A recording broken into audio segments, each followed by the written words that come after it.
Hello my dear students, आप लोगों का इस नए वीडियो में स्वागत है।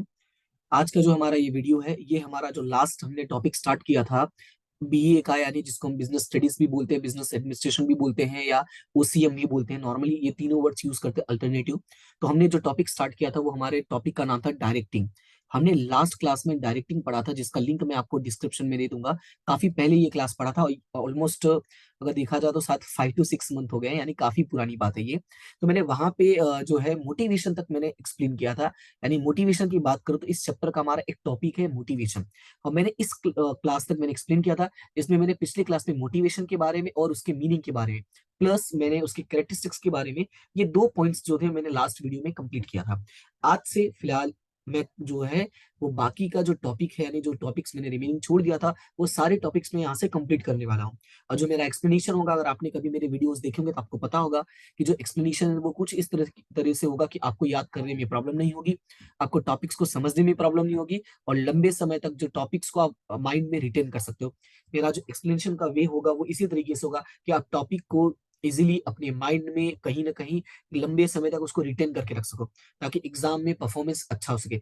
इवन इवन अगर आप भूल भी जाते हो तो स्टोरीज बस आपको एक बार देखनी है, यानी नोट्स देखना है। नोट्स देखने से आपको रिवाइज हो जाएगा पूरा। तो इसका नोट्स भी मैं टेलीग्राम ग्रुप में प्रोवाइड कर दूंगा। ओके, तो फिलहाल जो आज का हमारा टॉपिक, यानी आज की क्लास जो मैं स्टार्ट करने वाला हूँ, वो one of the most important topic और one of the most important point जो है वो इस सिलेबस का है, तुम्हारे इस चैप्टर का, डायरेक्टिंग चैप्टर का। और वो है हिराची नीड्स बाय मैस्लो। ये जो टॉपिक है, ये बेसिकली सिर्फ तुम्हारे लिए नहीं, मतलब क्लास 12th के लिए नहीं, ये ईच एंड एवरी लेवल आता है, कॉमर्स के ईच एंड एवरी लेवल पे। चाहे वो एफआई हो, यानी कि फर्स्ट ईयर बीकॉम हो, चाहे वो टीवाई हो, चाहे वो नेट की प्रिपरेशन हो, चाहे जीसेट की प्रिपरेशन हो, या चाहे एमकॉम कर रहे हो, हर जगह पे ये टॉपिक कॉमन है। और कॉमन क्या है? हिराची नीड्स ऑफ मैस्लो। अब यहाँ पे ध्यान से सुना, या मैस्लो बोलो, जो भी है नाम है, अपने अकॉर्डिंग से प्रोनाउंसिएशन कर सकते हैं। ये जो एग्जाम है, बोर्ड एग्जाम में कई बार पूछा गया, और यहाँ पे मैंने ऑलरेडी देखो मेंशन कर दिया है कि बेसिकली ये क्वेश्चन जो है वो 3 बार पूछा गया था। एक मार्च 2018 में, मार्च 2022 में, और जुलाई 2022 में। यानी 3 बार जो है वो मेन पूरा टॉपिक पूछा था। इसके अलावा मैं आपको अगर बता दूं तो ये जो आपका चार्ट है वो मार्च 2019 में पूछा था, प्लस साइकोलॉजिकल और प्राइमरी नीड्स मार्च 2019 में पूछा था। और इसके अलावा हमारा ये जो छोटा सा टॉपिक है, self esteem and self actualization needs, ये हमारा पूछा था मार्च 2018 में। यानी कि देखा जाए तो ये क्वेश्चन जो है, इसमें से शॉर्ट क्वेश्चंस भी बहुत सारे बनते हैं, और इसमें से लॉन्ग क्वेश्चंस तो देख ही लिया आपने, 3 बार पूछा है। इसीलिए मैंने बोला ये one of the most important topic है। तो टॉपिक को स्टार्ट करते हैं, उससे पहले मैं थोड़ा सा बैकग्राउंड आपको एक्सप्लेन करता हूँ कि इसमें है क्या। देखो, हम लोगों ने जो टॉपिक स्टार्ट किया था उसका नाम क्या है? मोटिवेशन। ध्यान से सुनना, हमारे जो टॉपिक का नाम है वो क्या है? मोटिवेशन। अब ध्यान से सुनना, मोटिवेशन का मतलब क्या है? एक तरह का ऐसा एनर्जी है, ध्यान से सुनना, ये बेसिक वे में एक्सप्लेन कर रहा हूं, कोई बुक का लैंग्वेज नहीं है, ध्यान से सुनना। मोटिवेशन क्या, एक तरह की ऐसी एनर्जी है जो बेसिकली एक पर्सन को पुश करता है। राइट, ध्यान से सुनना। एक कोई भी पर्सन को, चाहे वो कोई भी काम करा, उसको पुश करता है कि भाई तुमको ये काम करना है। फॉर एग्जाम्पल के तौर पे हमारा मोटिवेशन क्या होता है कि एग्जाम में हमको अच्छे मार्क्स लाने हैं। कोई पर्सन जॉब करता है तो उसका मोटिवेशन क्या होता है कि सैलरी अर्न करनी, अपनी फैमिली की रिक्वायरमेंट्स को सेटिस्फाई करना है। राइट, तो each and every person has a some types of needs, right, some types of motivation. तो वही मोटिवेशन उसकी एनर्जी बन जाता है, और उसी एनर्जी के बेस पे वो आगे बढ़ते रहता है। इसके बारे में काफी लोगों ने स्टडी किया था। फिर मैस्लो आए, मैस्लो ने भी स्टडी किया। उन्होंने फिर क्या किया, जो भी ह्यूमन नीड्स है ना, यानी जो भी ह्यूमन रिक्वायरमेंट है, उसको उन्होंने स्टडी किया कि क्या क्या ऐसे रीजंस हो सकते हैं। ध्यान से सुना, कि क्या क्या ऐसे रीजंस हो सकते हैं जिससे एक पर्सन मोटिवेट रहता है काम करने के लिए। उन्होंने वो सारे स्टडी किया। बाद में इसको उन्होंने कुछ पार्ट्स में डिवाइड कर दिया, जो बेसिकली आपके 5 पार्ट्स में डिवाइड किया था इन्होंने। अब वो कौन से पार्ट्स है मैं वो आपको एक्सप्लेन करूंगा। ठीक है, तो ये था आपका जो ये हिराची बनने का रीजन था, कि जो मैस्लो ने बनाया उसका यही रीजन था कि उन्होंने स्टडी किया, बाद में उन्होंने ये बात समझा, सोसाइटी में देखा कि हर इंसान की अपनी अलग अलग नीड्स होती है। जो यहाँ से आपका टॉपिक से लिखा हुआ है, मेंस नीड्स आर वेरिड, यानी each and every person is a different types of needs. These needs are decided on the basis of his mental status. Each and every needs जो होता है किसी भी ह्यूमन का, वो उसके मेंटल स्टेटस पे डिपेंड करता है। एक ऐसा इंसान जिसको भूख लगी है, उसके लिए उस समय सबसे ज्यादा इंपॉर्टेंट है खाना। एक ऐसा इंसान जो बहुत थक गया है, उसके लिए सबसे इंपॉर्टेंट है घर जाके सोना। राइट, तो इट मींस कि इट डिपेंड्स कि मेंटल स्टेटस कैसा है, on that basis the needs are decided. Right, he is motivated if these needs are satisfied, अगर वो उसका नीड जो कंप्लीट होगा तो वो सेटिस्फाइड रहेगा, and he will be motivated to work more, right. So यहाँ पे लिखा है many psychologist and management experts have made studies and formulated principles to arrange the needs in a proper order. ध्यान से सुनना, many psychologist and management experts have made studies, जैसा मैंने already बोला कि काफी लोगों ने स्टडी किया है, उन लोगों ने अलग अलग फॉर्मुलाज बनाए। क्या फॉर्मुलाज बनाया है? On the basis of needs in a proper order, जो नीड्स था उसको अरेंज करने की कोशिश की, ये जो बात मैंने पहले ही बोल दिया था। लेकिन उसके बाद क्या हुआ था? The humanistic psychologist Abraham Maslow had presented hierarchy needs in his article Principle of Human Motivation 1943. This line is one of the important line. ये याद रखना है कि ह्यूमनिस्टिक जो थे साइकोलॉजिस्ट अब्राहम मास्लो, इन्होंने जो नीड्स था, हिराची ऑफ नीड्स था, वो कब प्रेजेंट किया था? 1943 में। कहाँ प्रेजेंट किया था? अपने एक article principle of human motivation. This is one of the most important, ये एमसीक्यूज में बन सकता है, 1 मार्क्स में बन सकता है, इवन ये कॉम्पिटेटिव एग्जाम्स के लिए भी बहुत जरूरी है, उसको याद रखना है। Okay, such 5 needs are arrange as per their priority. Maslow ने क्या किया कि जो भी नीड्स को उन्होंने स्टडी किया, उन्होंने उसको एक हिराची दिया, राइट। हिराची का मतलब क्या होता है? एक तरह से उसको एक नंबर्स दिया कि कौन सा नंबर वाला जो नीड्स है वो ज्यादा इंपॉर्टेंट है, लाइक 1 2 3 4। 1 वाला ज्यादा इंपॉर्टेंट है, फिर 1 कंप्लीट होगा तो 2 पे जाएंगे, 2 कंप्लीट होगा 3 पे, 3 के बाद 4, 4 के बाद 5। तो सबसे बड़ा कौन सा हो गया? 5। सबसे छोटा कौन सा हो गया? 1। तो इस तरह से उन्होंने क्या किया, उसको एक हिराची लेवल में अरेंज किया था। उसके बाद यहाँ पे अगर देखोगे तो ये नीड्स को यहाँ पे अरेंज किया हुआ है। टोटल कितने नीड्स मैंने बोला? 5 नीड्स बोला। नंबर 1 साइकोलॉजिकल नीड्स, ये थोड़ा इंपॉर्टेंट है, याद रखना है। नंबर 1, सॉरी साइकोलॉजी बोल रहा हूँ, sorry sorry my mistake. Number 1 physiological needs, number 1 क्या है? Physiological needs. Number 2 safety needs. Number 3 social needs. Number 4 esteem and status needs. And number 5 self actualization and self realization needs. अब देखो, अगर मैं एकदम आम भाषा में बोलूं तो इसमें जो 5 नीड्स है ना, उसमें से जो 3 नीड्स है वो एक उस इंसान के लिए है जो बेचारा क्या है? पुअर है और मिडिल क्लास है। ये पुअर और मिडिल क्लास की नीड्स होती है, और ये वो नीड्स है जो बेसिकली एक रिच क्लास सोचता है। अब बोलोगे सर आप ऐसा डिस्क्रिमिनेट करके क्यों बता रहे हो? उसका रीजन है, ध्यान से सुनना। फिजियोलॉजिकल, सेफ्टी और सोशल, ये ज्यादातर मिडिल क्लास या जो पुअर पीपल्स होते हैं उनकी रिक्वायरमेंट होती है, उनकी नीड होती है, उनका मोटिवेशन होता है। उसके बाद जैसे जैसे वो और अमीर बनते हैं, उसके बाद वो चाहते हैं कि लोग अब उनको पहचाने, उनकी वैल्यू मार्केट में बढ़े। अब चाहते हैं कि सब उनको ही पहचाने। ये क्या कौन चाहता है? ये रिच पीपल्स चाहते हैं। एक मिडिल क्लास का सिर्फ चाहता है कि उसकी सोसाइटी उसको जाने, वो जिस घर में रहता है उस घर में लोग उसकी रिस्पेक्ट करें, जिस सोसाइटी में रहता है वो सोसाइटी उसकी रिस्पेक्ट करे, बाकी दुनिया जाने नहीं जाने उससे कोई मतलब नहीं है, राइट। दैट्स वाई मैं इसको ऐसे ही याद किया हूँ कि नीड्स कितने? 2 हैं, एक लोअर और एक हायर। लोअर का मतलब जैसे हम लोग हैं, हायर का मतलब जैसे अंबानी टाइप के लोग हैं, राइट। टोटल कितने नीड्स है? 5। Physiological, safety, social, esteem and status, and self actualization and self realization. याद रखना है, self actualization and self realization. ये मार्च 2019 एग्जाम में पूछा गया, इसमें से एमसीक्यू भी बनता है। From the following which are the lower needs, right, तो वो थोड़ा याद रखना। और इसमें से डायरेक्टली क्वेश्चन भी पूछा था कि state the diagram of the hierarchy of needs of hierarchy of needs by Maslow. तो डायग्राम भी प्रिपेयर करने के लिए आता है, तो इसलिए दैट्स व्हाई मैंने यहाँ पे क्लियरली मेंशन कर दिया कि मार्च 2019 में पूछा था। ओके, तो ये हो गया आपका जो था डायग्राम। अब डायग्राम के बाद एक्सप्लेनेशन की बात करते हैं, तो सबसे फर्स्ट वन है फिजियोलॉजिकल और प्राइमरी नीड्स। फिजियोलॉजिकल का मतलब क्या? एक बेसिक रिक्वायरमेंट। ध्यान से सुनना, फिजियोलॉजिकल का मतलब क्या है? एक बेसिक रिक्वायरमेंट। शायद एक डायलॉग सुना होगा, रोटी कपड़ा और मकान। ये डायलॉग मे बी मूवीज में सुना होगा या किसी को बोलते हुए सुना होगा कि एक इंसान की सिर्फ 3 जरूरतें, रोटी कपड़ा और मकान। यहाँ पे वही बोला है, physiological needs are basic needs of human being. याद रखना है कि फिजियोलॉजिकल जो नीड्स है वो कैसे हैं? They are basic needs of human being. Basic needs include food, water, clothing, shelter etcetera. पानी भी आ गया है भाई, ठीक है। रोटी कपड़ा मकान तो है ही है, ये रहा रोटी, ये रहा कपड़ा, और ये रहा मकान। शेल्टर मीन्स मकान, राइट। बट यहाँ पे वाटर भी आ गया, क्योंकि अगर प्रॉपर वाटर फैसिलिटी नहीं है तो कोई भी इंसान आजकल सेफ नहीं है। रीजन तुम्हें पता होगा, वाटर से बहुत सारे डिजीज होते हैं, दैट्स व्हाई वाटर भी इंक्लूड किया। And then food is the basic needs to sustain the body. अब जहाँ तक फूड की बात है तो पता ही है, विदाउट फूड एक पर्सन के पास इतनी ताकत नहीं होगी, इतना पावर नहीं होगा कि वो काम कर सके। That's why food is the basic needs to sustain the body, a hungry person gives importance to food. जैसा मैंने बोला, एक भूखा इंसान इंपॉर्टेंस देगा सिर्फ भूख को। तुम उसके सामने अगर सोना चांदी भी रख दो, उससे कोई फर्क नहीं पड़ता, वो बोलेगा भाई खाना ढंग का है तो दो, नहीं तो कोई बात नहीं है, खाना ही दे दो मैं खा लूं और कुछ नहीं। राइट, जैसे कभी कभी ऐसा हुआ होगा कि अगर आप थके रहते हो तो थोड़ा बहुत तीखा खाना भी मिले तो भी खा लीजिए, जैसे जो लोग नहीं खाते हैं। अगर थके नहीं रहो, एकदम मस्त हो, और फिर कोई ऐसा ऑफर करे तो बोले मुझे नहीं खाना, मुझे नहीं पसंद है। Right, so it means that's why बोला a hungry person gives importance to food only. Okay, now the next point, it means that he does not give importance to other needs till his basic needs of food, clothing and shelter are not satisfied.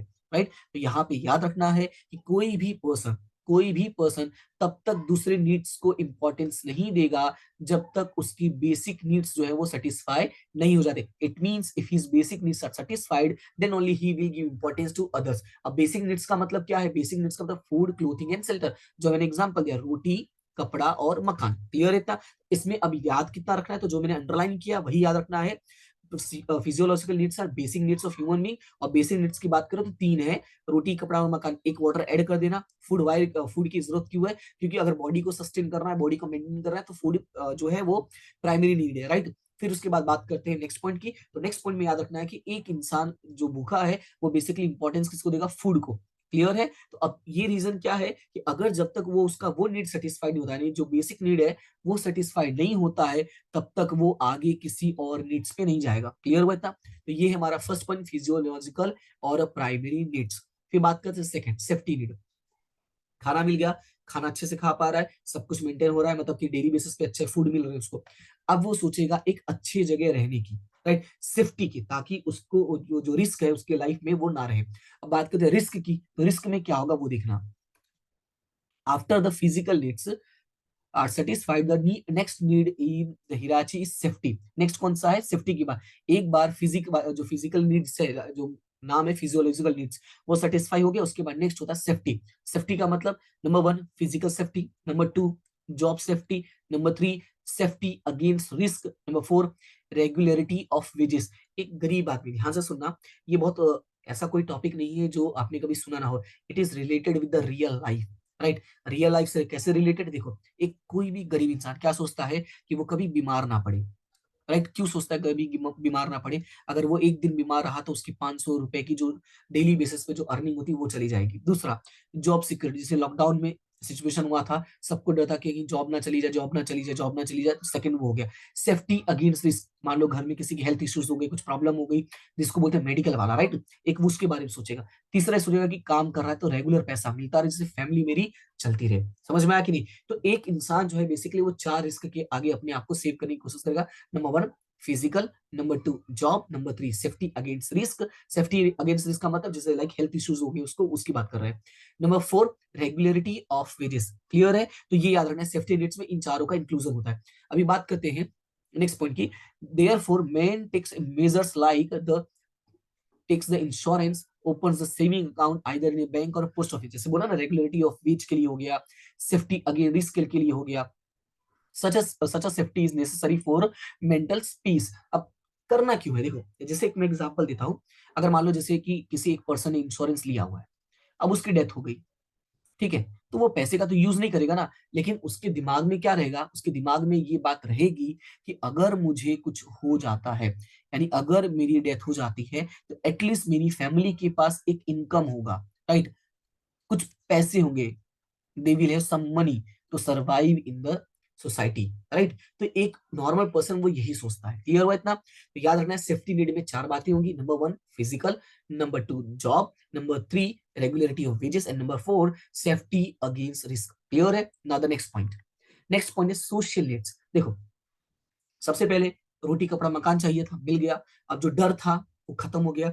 जैसे डर खत्म होता है, उसके बाद अब वो चाहता है कि फैमिली वाले उसको टाइम दे, वो फैमिली को टाइम दे, सोसाइटी में लोग उसको पहचाने। देखो, एक आदमी जब है ना लड़ता रहता है ना लाइफ से, जब वो लाइफ से लड़ता रहता है तो स्टार्टिंग में वही सोचता है खाने पीने की ढंग से सुविधा हो जाए। जब ये हो जाती है ना, तब वो जाता है अपने परिवार के पास, यानी थक के एट द एंड वो कहाँ आता है? घर पर आता है। अब घर पे उसको क्या चाहिए वो ध्यान से सुनना। when the needs for security is satisfied, the next in the hierarchy is the social need। Next need कौन सा है? Social needs. अब सोशल में क्या है? It includes affection and love. क्या है? Affection in love. अब क्वेश्चन है सर ये अफेक्शन इन लव का मतलब क्या है? सिंपल भाषा में कहूँ, एक पर्सन है वो यही चाहता है कि उसके जो घर वाले हैं वो उसको वैल्यू दें, घर वाले उसको पसंद करें, राइट? मतलब जैसे बोलते हैं ना कि घर वाले भाई कुछ भी बात होती है तो उसके साथ शेयर करें, उसको प्यार करें, यही वो चाहता है। Man is a social animal, हम सब जानते हैं man is a social animal. He always wants love and affection from his family, relatives and society it large. एक इंसान किससे उम्मीद करेगा? अपनी फैमिली से, अपने रिलेटिव से एंड द सोसाइटी से, जिस सोसाइटी में वो रहता है। तो याद रखना है, a person always wants love and affection from his family, relatives and society.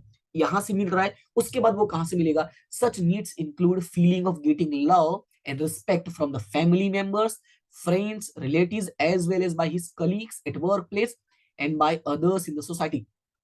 ये शॉर्ट में है, ये शॉर्ट में तीन बातें, ध्यान से सुना। शॉर्ट में अगर हम लोग करने जाए तो तीन लोग आते हैं, फैमिली, रिलेटिव्स एंड सोसाइटी। लेकिन थोड़ा और सोचे तो कौन कौन से होता है? फैमिली मेंबर वही बात हो जाती है, पर यहाँ पे थोड़ा सा फ्रेंड्स को भी ले लिया है, फ्रेंड्स एंड रिलेटिव्स को भी लेके कि ये दोनों साथ में ही होते हैं। उसके बाद कलीग्स, जहां पे वो जॉब करता है, और इसके अलावा work place and by others in society, और बाकी के जो सोसाइटीज मेंबर हैं वो उसकी रिस्पेक्ट करें। जिस सोसाइटी में रहता है उस सोसाइटी में लोग उसको जाने गुड मॉर्निंग गुड इवनिंग अगर बोल दो अपने आसपास में जो भी रहते हैं, तो देखो उनका रिएक्शन क्या होता है, right? So this is a third need. Clear है? Number one physiological, number two safety and number three social needs. I hope this three points are very clear. अगर कोई भी प्रॉब्लम होती है, कोई भी ऐसा डाउट होता है, तो कमेंट सेक्शन में जरूर बताना है कि सर ये प्रॉब्लम है, ये डाउट है, जो भी हो।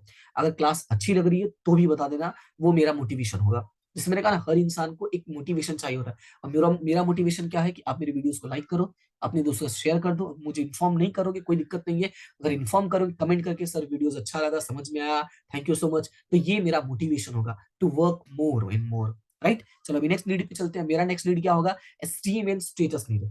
जैसे स्टार्टिंग में 3 नीड्स कंप्लीट, अब 1 to 3 needs are low class need. मैंने पहले ही बोल दिया था ना कि वो ज्यादातर मिडिल क्लास की नीड्स है।